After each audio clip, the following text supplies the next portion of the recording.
Imagine standing on the shore of a narrow strait of water that separates Europe from Asia. It's a windy, choppy stretch of sea, maybe a mile wide today. However, the beach isn't filled with fishermen or traders.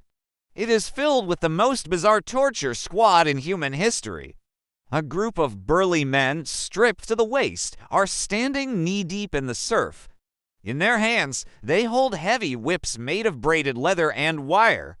And on the command of an officer, they begin to thrash the water crack. They strike the waves, crack. They beat the tide. While they are whipping the ocean, another group of men is shouting a prepared speech at the water. They are literally yelling, "You bitter water! Our master lays this punishment upon you because you have wronged him, even though he did you no wrong. King Xerxes will cross you, whether you like it or not." Then, a third group steps forward. They throw a pair of iron shackles handcuffs into the depths, symbolically arresting the ocean. Finally, to cap off this display of absolute madness, they take branding irons, red-hot metal pokers usually used for cattle or slaves, and they hiss them into the water, branding the sea as the personal property of the king. It looks like insanity. It looks like the act of a man who has completely lost his grip on reality, and in a way, it is. The man watching from a golden throne high on the cliffs above is Xerxes, the king of kings, the king of Persia, the king of the lands, the king of the world. He is 38 years old. He is tall, incredibly handsome, and draped in purple robes and enough gold jewelry to sink a battleship. He isn't the pierced, hairless, 9-foot-tall demon god you saw in the movie 300. He's a human being. But he is a human being who has never, in his entire life, been told the word no until yesterday. Yesterday, a storm destroyed the massive floating bridge his engineers had built across this water. The sea had said no to Xerxes, so now the sea is being tortured. And the engineers who built that failed bridge, they aren't getting off with a whipping. Their headless bodies are currently rotting on the beach behind the throne. This moment encapsulates everything you need to know about Xerxes. He is a man with the resources of a god, the temper of a toddler, and a burden of expectation that would crush a mountain. He is about to launch the largest invasion in the history of the ancient world. He is marching to burn Athens. He is marching to enslave Europe. But as he watches the sea foam under the lash, Xerxes doesn't know that he is walking into a trap. He doesn't know that the Greeks are waiting. And he doesn't know that his name will not be remembered for his victory, but for the spectacular, tragic scale of his failure. This is the story of the man who tried to conquer the West and the price he paid for trying to play God. To understand the man on the cliff, we have to look at where he came from. Because Xerxes wasn't a self-made man, he was the ultimate Nepo baby. His father was Darius the Great, the genius administrator who usurped the throne and organized the empire. His mother was Atossa, the daughter of Cyrus the Great, the founder of the empire. In terms of royal pedigree, Xerxes had the golden ticket. He was the physical embodiment of the two great lines of Persian royalty merging together. But there was a catch. Xerxes wasn't the eldest son. Darius had other sons from a different wife, born before he became king. The eldest was a man named Artabazanes. By normal customs, Artabazanes should have been the heir. He was the firstborn. He was experienced. But Xerxes had something Artabazanes didn't have, a terrifying mother. Atossa was a force of nature. She was the daughter of Cyrus. She carried the blood of the founder.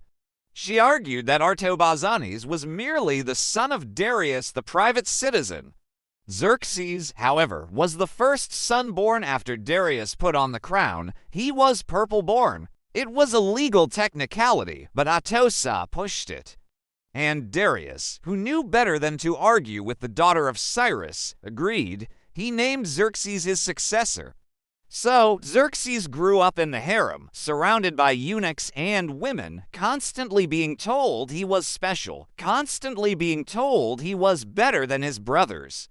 He didn't have to fight for the throne like his father did. He didn't have to conquer the world like his grandfather did. It was handed to him on a silver platter in 486 BC, but inherited power comes with a curse, imposter syndrome. When Xerxes took the throne at age 32, the court was watching, the generals were watching. They were thinking, sure, he looks the part, but is he tough enough? Is he a warrior, or is he just a soft palace prince? Xerxes felt those eyes. He knew he had to prove himself. And almost immediately, the empire gave him a chance. Egypt revolted. The Egyptians were tired of paying Persian taxes. They saw Darius die and thought, now is our chance. The new kid is weak. Xerxes didn't hesitate. He didn't try diplomacy. He mobilized the army and marched straight down the Nile. He crushed the rebellion with a brutality that shocked everyone. He stripped Egypt of its special status. He seized the temple lands.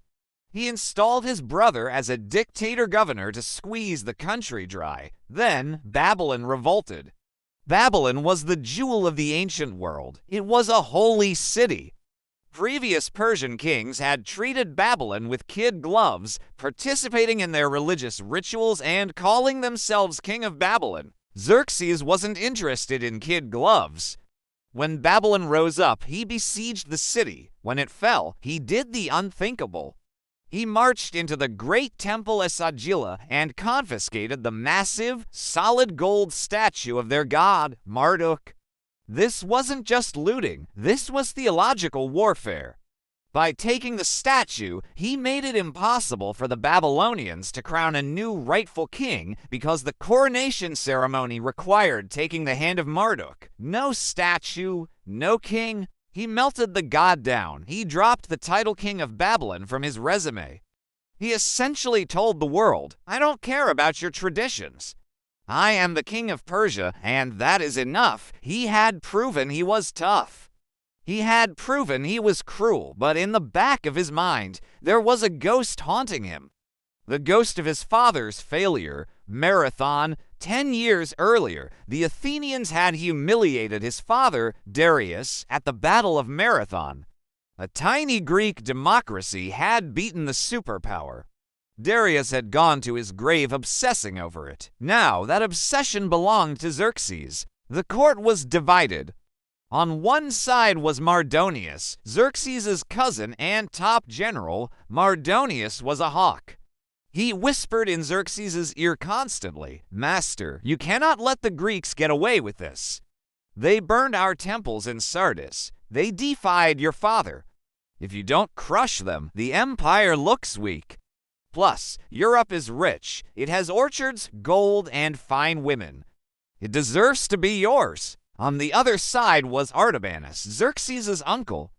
The old, wise statesman. He warned Xerxes, the Greeks are dangerous. They fight for freedom, and the logistics are a nightmare. If you march a massive army that far, the land will starve you and the sea will wreck you. Xerxes wavered. He held councils. He changed his mind. Herodotus tells us a story about his dreams.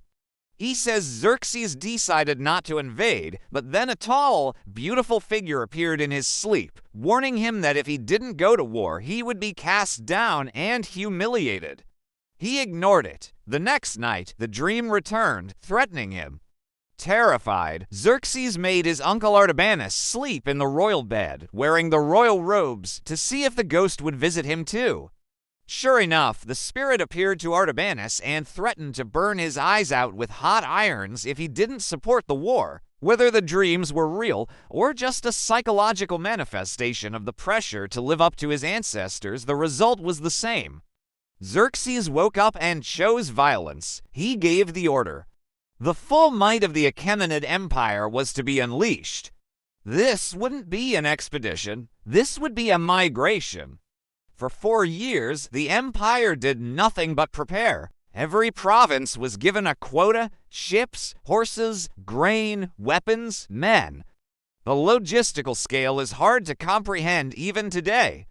Xerxes was assembling an army that was likely around 200,000 to 300,000 soldiers.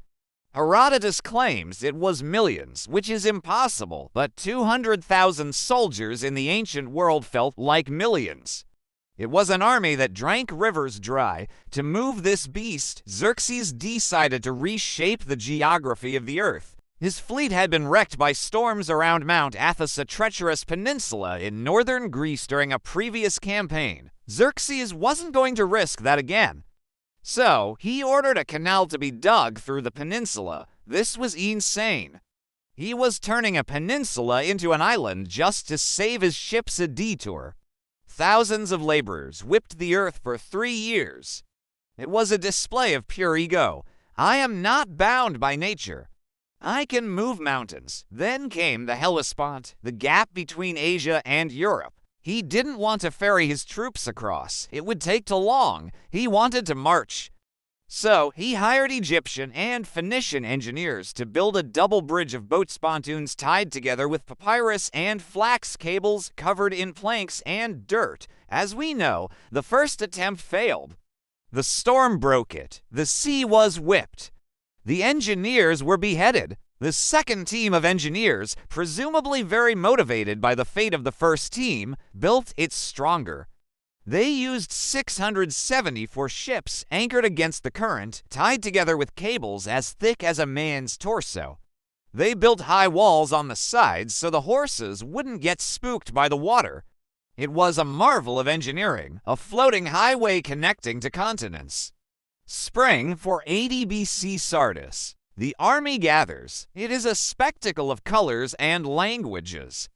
There are Persians in tiaras and fish-scale armor, Assyrians with bronze helmets and wooden clubs, Scythians with pointed hats and bows, Indians in cotton robes with bamboo arrows, Ethiopians wearing leopard skins and body paint. It is the United Nations of antiquity, all marching under one banner. But before they leave, a dark omen strikes. A solar eclipse turns the day into night. The sun disappears. The soldiers are terrified. Xerxes calls his magi the priests. What does this mean? He demands. The magi, knowing that telling the king bad news is a good way to lose your head, think fast. My king, they say, the sun is the god of the Greeks. The moon is the god of the Persians. The sun disappearing means the Greek cities will be eclipsed and vanish. It was a terrible interpretation of astronomy, but excellent political spin. Xerxes was delighted, but then a wealthy Lydian named Pythias stepped forward. Pythias was filthily rich. He had hosted Xerxes for dinner and offered his entire fortune to fund the war. Xerxes, impressed by his generosity, had refused the money and actually gave Pythias more gold as a reward. They were friends. Pythias approached the king's chariot. "Lord," he said, "I have 5 sons. They are all marching with you to Greece. I am an old man. I ask for a small favor. Please allow my eldest son to stay behind to look after me and my estate. Take the other 4, but leave me my firstborn." The court went silent. It seemed like a reasonable request from a loyal friend. Xerxes' face turned purple. "You wretch," he screamed. "You dare to talk of your son when I myself, my brothers, my kinsmen, and my friends are marching to danger. You are my slave. Your whole family belongs to me." Xerxes gave a hand signal to his guards. They seized Pythias' eldest son. Right there, in front of the father, the guards dragged the young man to the side of the road. They drew their swords. They cut the boy in half. Literally, right down the middle, from groin to neck. Xerxes ordered the 2 halves of the body to be stuck on spikes, 1 half on the left side of the road, 1 half on the right side. Then he gave the order to march. The entire Persian army, hundreds of thousands of men, marched between the 2 bloody halves of the boy's body. It was a message. There is no friendship above duty. There is no individual above the state. You belong to me, body and soul. If you ask to hold back, I will tear you apart. The army marched in silence. The terror was absolute. They reached the Hellespont. The bridge was ready. The sea had been whipped into submission. Xerxes sat on a marble throne on the shore to watch the crossing. It took 7 days and 7 nights for the army to cross the bridges. The sound of boots on the planks never stopped, day or night. Herodotus claims that as Xerxes watched the endless stream of humanity flowing into Europe, he started to weep. His uncle Artabanus asked him, "My king, why are you crying?" Xerxes replied, "I was struck by a sudden pity when I considered the shortness of all human life. For of all these thousands of men here, not one will be alive in 100 years. It was a moment of philosophy amidst the madness. He knew he was leading these men to death, but he crossed anyway. Once in Europe, the machine began to move south. Thrace submitted, Macedonia submitted, Thessaly submitted. The sheer size of the army was a weapon in itself. Xerxes sent heralds ahead to the Greek cities with a simple demand: earth and water. This was the symbol of total surrender. You give us a jar of your soil and a jar of your water, acknowledging that Xerxes owns your land and your rivers. Most cities in northern Greece panicked and gave the earth and water. They saw the drying of the rivers. They saw the fleet that covered the horizon like a swarm of locusts.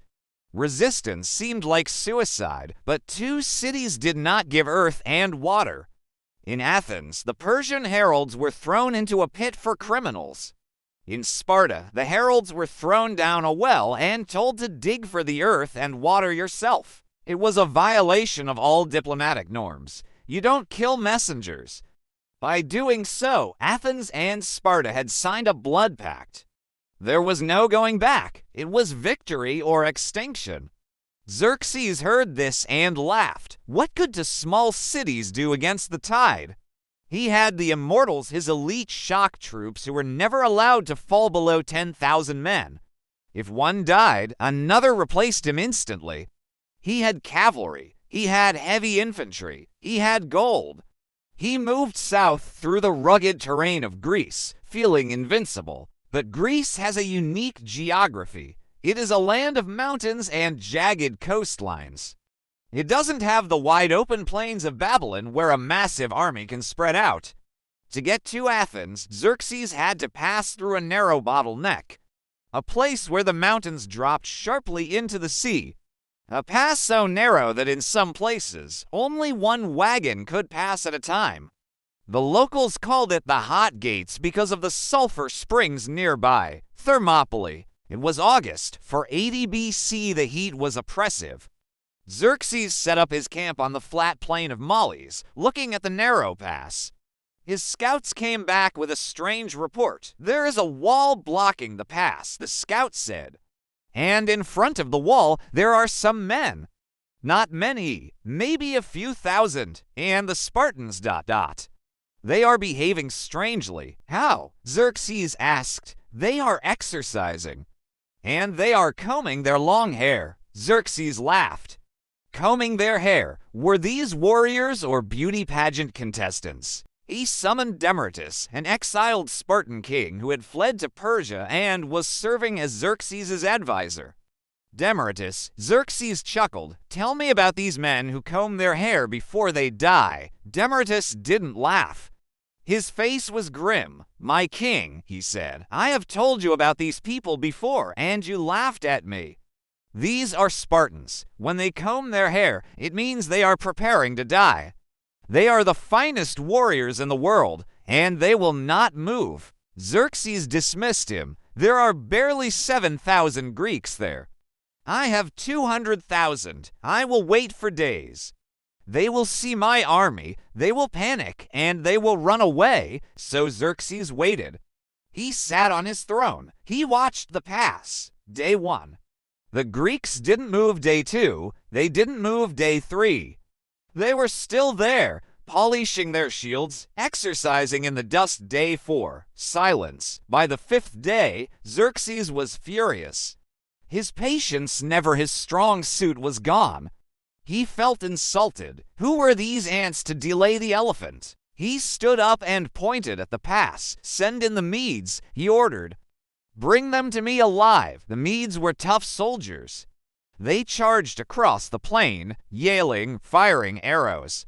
They slammed into the narrow pass, and the meat grinder began. The Battle of Thermopylae wasn't a battle, it was a traffic jam with spears. Xerxes watched from his throne on the hill, expecting to see the Greeks swept away like driftwood. Instead, he saw his own men breaking like waves against a rock. The pass was too narrow, his numbers meant nothing. The Persian soldiers, with their wicker shields and short spears, couldn't get close to the Greeks.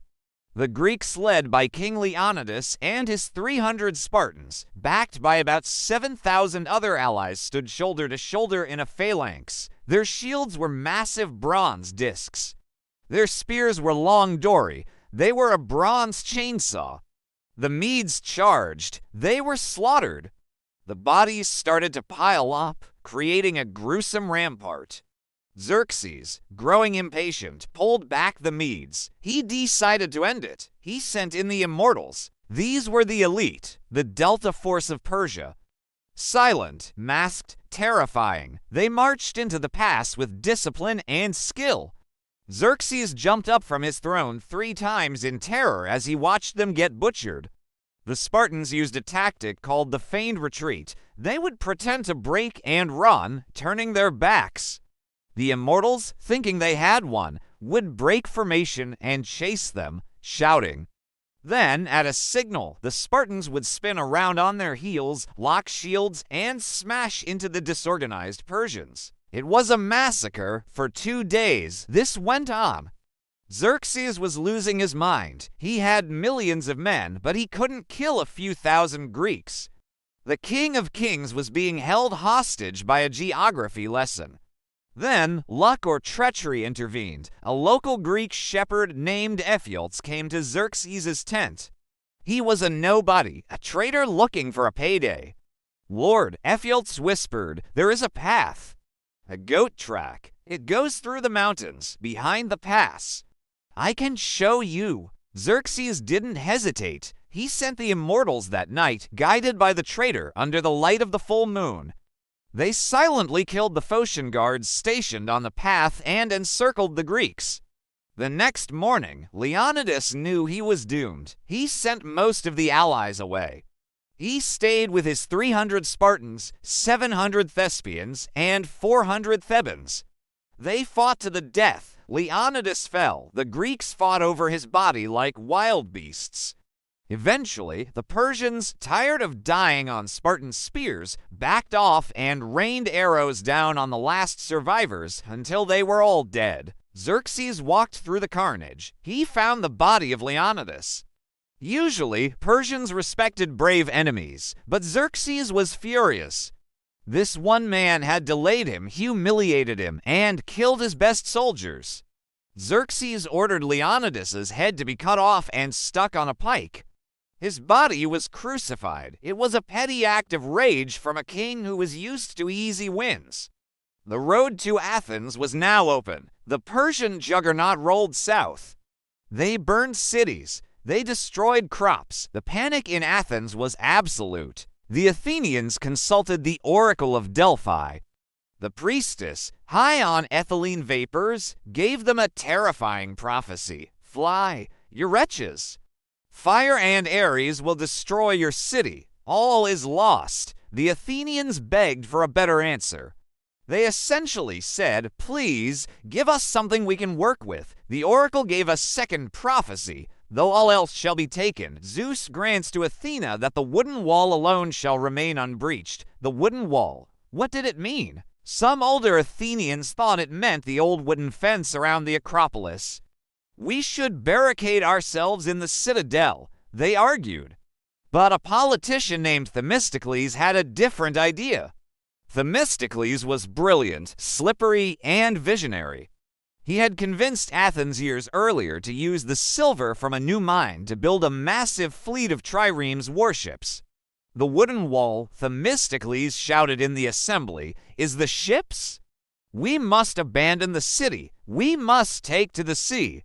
That is where we will win." It was a radical, terrifying plan. Abandon your homes. Leave the temples to the barbarians. But as the smoke of burning villages got closer, the Athenians agreed. They evacuated the city. Women and children were sent to nearby islands. The men boarded the ships. September 480 BC, Xerxes arrived in Athens. The city was empty. It was a ghost town. Only a few stubborn priests and old men had barricaded themselves on the Acropolis, trusting in the literal wooden fence. The Persians fired flaming arrows at the fence. It burned. They climbed the cliffs. They slaughtered the defenders in the temple sanctuary. And then Xerxes did it, the thing his father had dreamed of for 10 years. He burned Athens. He torched the Acropolis. He burned the temple of Athena. He destroyed the statues. He sat on a hill and watched the city of democracy turn into a pillar of black smoke. He had won. He had avenged Sardis. He had punished the Athenians. Mission accomplished. But there was a problem. The Athenians weren't dead. They were just floating offshore watching their city burn. The Greek fleet, about 370 ships, was holed up in the narrow straits of Salamis, an island just off the coast. Xerxes' advisors told him, "You've won. You have the city. You don't need to fight them at sea. Just blockade them. Winter is coming. They will starve. They will fight each other. Just wait." This was the smart play. Queen Artemisia, the only female commander in Xerxes' fleet, a badass warrior queen from Halicarnassus, told him directly, "My lord, do not fight at sea. The Greeks are to your men what men are to women at sea. Why risk it? You have Athens." But Xerxes was high on victory. He looked at the smoking ruins of Athens and felt invincible. And he was impatient. He wanted to crush the wooden wall and go home. Plus, Themistocles tricked him again. The wily Greeks sent a secret slave to Xerxes' camp with a message, "I am secretly on your side, King Xerxes." The Greeks are terrified. They are planning to run away tonight. If you attack now, you will catch them fleeing and destroy them all. If you wait, they will escape. Xerxes bought it. He loved the idea that the Greeks were cowards. It fit his narrative. He ordered his fleet to attack immediately. September 29th, 480 BC, the Battle of Salamis. Xerxes set up his golden throne on Mount Aigaleo, overlooking the straits.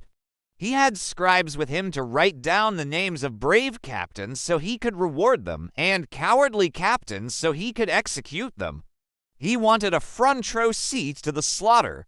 And he got one, just not the one he expected. The Straits of Salamis are tiny, maybe a mile wide. Xerxes shoved 1,200 ships, or however many were left after storms, into a funnel. It was Thermopylae all over again, but on water. The massive Persian fleet jammed the entrance. They fouled each other's oars. They couldn't maneuver. The Greek ships, lighter and knowing the currents, darted in like sharks. They rammed the Persian hulls. The sound was horrific, breaking timber, screaming men, the hiss of drowning. Xerxes watched in horror as his fleet capsized. He saw Queen Artemisia ram one of her own allies' ships just to escape the Greeks. Xerxes, thinking she had rammed a Greek ship, reportedly said, "My men have become women, and my women have become men." By evening, the water was thick with wreckage and corpses. The Persian fleet was shattered. The wooden wall had held. Xerxes sat on his throne in silence. He tore his robes. The psychological blow was devastating. He had the army to keep fighting on land. He still occupied Athens. But without the fleet, he couldn't supply his massive army. And worse, he was terrified the Greeks would sail to the Hellespont and destroy his bridge of boats, trapping him in Europe. The King of Kings panicked. He left Mardonius behind with 300,000 of the best troops. The army was still huge to finish the job. But Xerxes himself, he ran. He raced back to the Hellespont with the bulk of the army. It was a retreat of nightmares. The army starved. They ate grass. They ate the bark off trees. Disease swept through the ranks. When they reached the Hellespont, they found the bridges had been destroyed by a storm anyway. The grand engineering feat, the whipped sea, the branded water, it was all gone. Xerxes had to cross back to Asia in a humble boat. He returned to Sardis, defeated, humiliated, but alive. He had burned Athens, yes, but he had lost the war of perception. The god-king had bled. Meanwhile, in Greece, the final act was playing out. The following year, for 79 BC, Mardonius and the remaining Persian army faced off against the united Greeks at the Battle of Plataea. It was the largest battle ever fought on Greek soil. The Spartans, led by Pausanias, nephew of Leonidas, smashed the Persian infantry. Mardonius was killed by a rock to the head. The Persian army collapsed. They were hunted down and butchered. On the same day, according to legend, the Greek fleet destroyed the remnants of the Persian fleet at Mycale on the Turkish coast. It was over. The invasion was a catastrophe. Xerxes had marched into Europe with the greatest force ever assembled. He limped back with a fraction of it. He had emptied the treasury. He had lost the flower of Persian nobility. But Xerxes wasn't dead. He was still the king of kings. He still ruled an empire that stretched from India to Ethiopia. So, what does a narcissist do when reality crushes his ego? He builds a fantasy world. Xerxes retreated to Persepolis. He stopped campaigning. He stopped trying to be a warrior. Instead, he focused on building. He expanded the palace at Persepolis. He built the Gate of All Nations, a massive monument to his own power. He built the Hall of 100 Columns. He filled the walls with reliefs showing him fighting mythical monsters, lions with scorpion tails, winged bulls. In art, he was always the winner. In stone, he was always the hero. But inside the palace, the rot was setting in. The final years of Xerxes are a soap opera of lust, incest, and murder that makes Game of Thrones look like Sesame Street. It started with a woman, specifically his brother Meciste's wife. Xerxes fell in love with her. He tried to seduce her. She refused. She was loyal to her husband. Xerxes, not used to hearing no, decided to play the long game. He arranged a marriage between his own son, Darius, and Meciste's daughter, Artainte. He figured this would bring the families closer and give him access to the mother, but then a plot twist. When Artainte arrived at court, Xerxes took one look at her, his son's wife, his own niece, and decided he wanted her instead. And Artainte, she didn't say no. They started an affair. It was scandalous, but it got worse. Xerxes had a beautiful, intricate robe that his wife, Queen Amastris, had woven for him with her own hands. It was a labor of love. One day, Artainte, feeling bold, asked Xerxes to grant her wish. Xerxes, drunk on love and probably wine, promised to give her anything she wanted. He swore an oath. "Give me that robe," Artainte said. Xerxes froze. He knew giving his wife's robe to his mistress was a death sentence. He offered her cities. He offered her gold. He offered her an army. No, she said, the robe. Xerxes gave it to her. Artainte, being incredibly foolish, wore the robe around the palace. Queen Amastris saw it. Now, Amastris was not a woman you crossed. She was the mother of Xerxes' heirs. She was terrifying. She didn't get mad at Xerxes. She didn't get mad at Artainte. She decided to destroy the root of the problem, Artainte's mother. The woman Xerxes had originally lusted after. Amastris waited for the king's birthday banquet. On that day, the king could not refuse any request. At the feast, Amastris asked for her gift. "Give me Meciste's wife." Xerxes tried to refuse. He knew Meciste's wife was innocent. But the law of the banquet bound him. He handed her over. Amastris took Meciste's wife and handed her to the royal torturers. They cut off her breasts. They cut off her nose. They cut off her ears. They cut off her lips. Then they sent her back home to her husband. When Meciste saw his mutilated wife, he gathered his sons and fled toward Bactria, planning to start a rebellion. Xerxes sent troops after his own brother. They caught him on the road. They killed Mecists. They killed his sons. They killed the entire family. Xerxes had wiped out his own brother's line to cover up his messy love life. The palace was now a snake pit. Everyone was terrified. Everyone was plotting. The end came in for 65 BC. Xerxes was 53 years old. The Golden Prince had become a paranoid, lecherous tyrant. The plot didn't come from a foreign enemy. It came from inside the bedroom. Artabanus, not the uncle, a different one, the commander of the royal guard, decided it was time. He teamed up with a eunuch named Aspameters. In the dead of night, they crept into the royal bedchamber. There were no immortals to save him.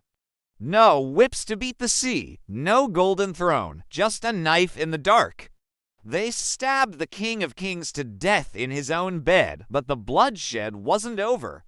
Artabanus went to Xerxes' eldest son, Darius, and accused the younger son, Artaxerxes, of the murder. Darius, believing the lie, prepared to kill Artaxerxes. But Artaxerxes found out, killed his brother Darius, and then discovered the truth and killed Artabanus. It was a bloodbath. When the dust settled, Artaxerxes I sat on the throne. Xerxes was gone. Xerxes was buried in a tomb at Naxirostum, right next to his father, Darius. It's a magnificent cross-shaped carving high in the cliff face. Above the door, there is a relief of Xerxes worshipping the sacred fire, standing on a platform held up by the nations of the world. It looks exactly like Darius's tomb. It's almost a copy-paste job. And in many ways, that is the perfect symbol for Xerxes' life. He spent his entire existence trying to be his father. He tried to finish his father's war. He tried to build his father's palace. He tried to emulate his father's greatness. But while Darius built the empire, Xerxes cracked it. So, what is the legacy of the man who whipped the sea? If you ask the Greeks, Xerxes is the ultimate villain. He is the archetype of hybris, arrogance. He is the man who thought he was a god, who tried to overturn the laws of nature by bridging the sea and cutting the land. Herodotus used him as a moral lesson. See what happens when a man tries to rise above his station. The gods strike him down. In Western culture, this view stuck. Xerxes became a caricature. In the Bible book of Esther, he is King Ahasuerus, a drunken, easily manipulated mood swinger who nearly allows the genocide of the Jews before changing his mind because of a pretty girl. In modern pop culture 300, he is a weird, mystical tyrant. But modern historians are trying to look past the Greek propaganda. Was he really a monster, or was he just a man trapped in an impossible situation? Think about it. He inherited a massive, diverse empire that was prone to rebellion. He had to be tough to keep it together. His cruelty, burning Athens, punishing the sea was standard operating procedure for ancient kings who needed to project power. And despite the disaster in Greece, the Persian Empire didn't collapse. It survived for another 150 years. Xerxes finished Persepolis. He maintained the roads. He kept the peace in the east. To a Persian peasant in Bactria or a merchant in Susa, Xerxes' reign was probably just fine. The burning of Athens was a distant news story, not a life-altering tragedy. In fact, some argue that Xerxes' retreat from Greece was actually a smart move. He realized the war was too expensive and too difficult, so he cut his losses and went home to enjoy his wealth. If he had stayed and fought to the bitter end, he might have lost the whole empire. But you can't ignore the cracks. Xerxes drained the treasury. His obsession with monumental building projects and massive armies put a strain on the economy. He alienated the nobility. The murder of his brother Mecists and the humiliation of the 7 families broke the trust between the king and his generals. And, most importantly, he shattered the myth of Persian invincibility. Before Xerxes, the Persians were seen as unstoppable. After Xerxes, the world knew they could be beaten. The Greeks knew it. The Egyptians knew it. He inadvertently created Western civilization. By forcing the Greek city-states to unite against him, he gave birth to the concept of the West versus the East. He made Athens a superpower, which led to the golden age of democracy, philosophy, and art. In a strange, twisted way, we owe the Parthenon, the plays of Sophocles, and the philosophy of Socrates to Xerxes. If he hadn't burned Athens, the Athenians wouldn't have rebuilt it in marble to celebrate their victory. But the most haunting image of Xerxes isn't the burning of Athens, it's the whipping of the sea. It's such a petty human moment. It's a man screaming at the universe because things didn't go his way. It's a man with absolute power realizing that he is still powerless against the wind and the waves.